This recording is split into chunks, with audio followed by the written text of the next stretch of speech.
Adam worked to set up his new base. It was just some old ruins, but they were concealed and perfect for his clandestine work. But it wasn't safe. That was his concern. Exploiting his skill as an adventurer, he began to make the place unassailable. Welcome to Mythical Phylogeny Adventures. I'm your guide, Jason. Today, I want to look into a staple in all fantasy games, books, and movies. The infamous dungeon.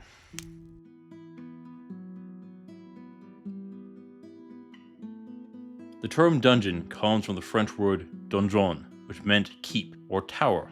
But what you are thinking about is a kind of cell which a person is held.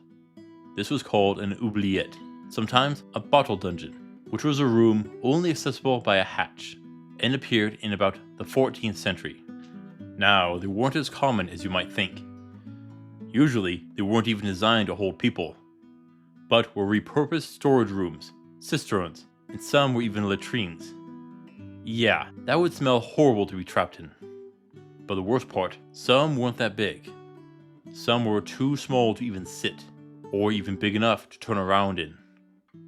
That could definitely leave you with some mental scarring. Trapped in a dark room, which might have water or worse in it, such a tight confinement. Not to mention that these places are perfect places for spiders, insects, and rodents to crawl into. Now, the oubliette could best be described as a place to put people and forget.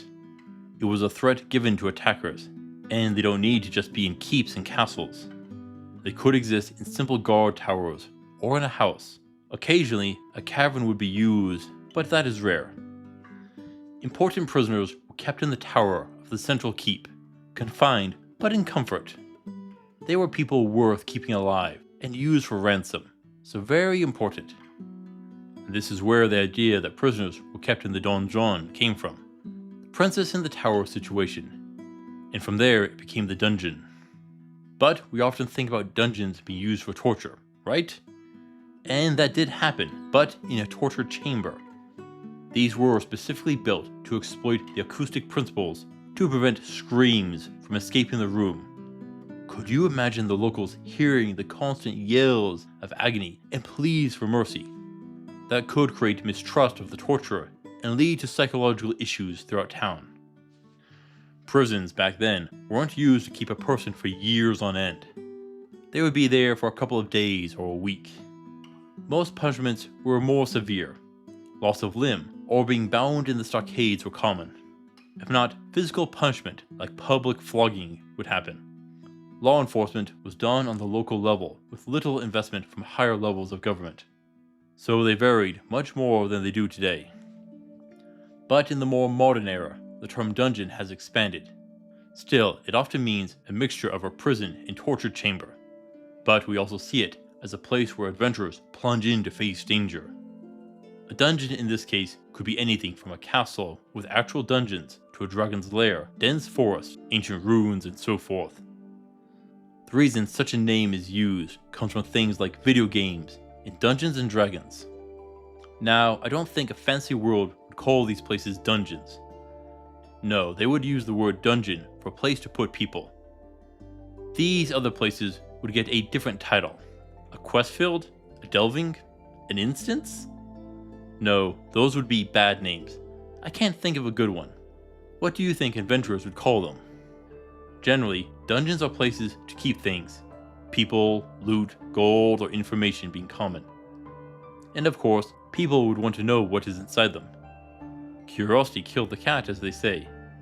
And that brings us to the issue. In a fancy world, dungeon diving would be a type of quest. Go explore these ancient ruins and find this lost relic. Or there's a deadly group of bandits that need to be slaughtered. Yes, slaughtered. I doubt anyone would pay you to bring them in alive. No, just the head, I think. Yes, there are plenty of reasons that someone would pay you to go and do such a thing. But would dungeons be ranked according to difficulty? Tier levels based on how strong the expected foes would be, and other factors. This is complicated to say the least. Often these sort of places are booby-trapped. Ancient methods to protect treasure, or the ill-gotten loot of a dangerous group of bandits who don't even trust each other, or means to complete a test to earn some ancient relic. Plenty of ways to make it work.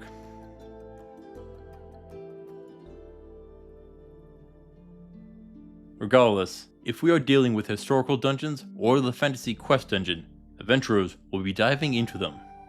So what would you want to complete the dungeon? Well, first, I'd want a party.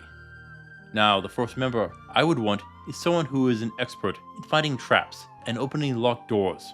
A rogue. Someone who can prevent us from stepping on a spike trap or an explosive, and so on. Sure, some of them are greedy and likely to stab me in the back, but if we do several of these, they might want to stay with me. They would be the party lead, and let them take all the time in the world. No need to hurry off and get killed, right? If going into ruins, I want an archaeologist. Someone who understands what we are seeing, can read the ancient writings, and can tell me about stuff. Do the research to learn about where we are going. Plan ahead as best you can. So chances are this will end up being your wizard. They would have to be more careful with their spells. They should also learn to dispel trap spells. In addition, I would want a cartographer, a map maker. Someone who can make sure that you don't wander around in circles. Look for missing rooms and areas which don't show up on the map. You might find a secret. Due to the narrow corridors, I would limit the frontline fighters, so a paladin or fighter up front with the rogue darting out to attack. They would want a shield which can block area of effect attacks and protect larger areas. Bringing an archer or ranger is a bit harder due to the close quarter fights and trouble aiming around an ally. Of course, a healer would be invaluable here. But you want a rear guard, someone who can fight and stop foes from sneaking up behind you. But while your front team is fighting, what is your rear guard doing? Well, that will depend on how the fight is going. If they are good, they might be able to fire some arrows safely, but more likely they'll just be running support operations. But there is one option I do like, a druid. The ability to turn into a rat or a bat and move about will help evade detection. Your foes probably aren't going to go berserk if they see a rat, right? Sure, you'll need to deal with cats, but you can handle that. This allows them to do some scouting and surveillance. It also opens up rear ambush attacks. Remember, there is more to winning a fight than raw strength and power.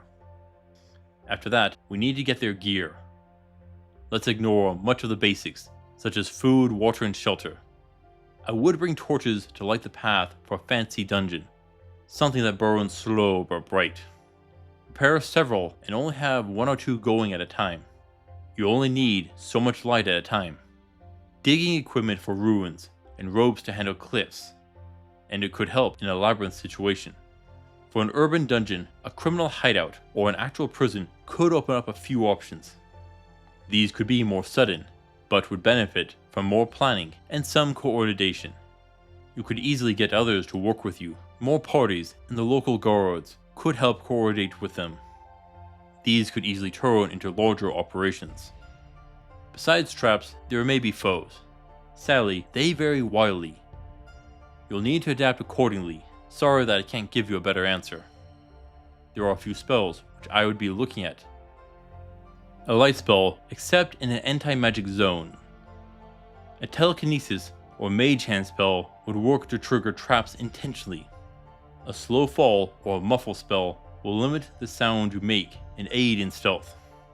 An invisibility and see invisibility spell will be important. Now, the more specialized ones to get through dirt or teleportation will be essential. Now, the funny thing is, a practice dungeon is fairly easy to create and train rookie adventurers in. All you need is a cave with traps and dummy foes, or maybe a few weak real ones. At the end of the dungeon, there is a lot to gain. A person which you are trying to rescue, maybe lost treasure, could all be yours. Just be ready to carry it all out. That is the second challenge of the dungeon. There isn't always going to be a quick way out. You'll need to hike back out. Remember, until you are back home, you are not out of danger. This is why you should always have a scroll of town portal. Everyone should have a quick escape option. Always be careful of a foe pushing you into an oubliette.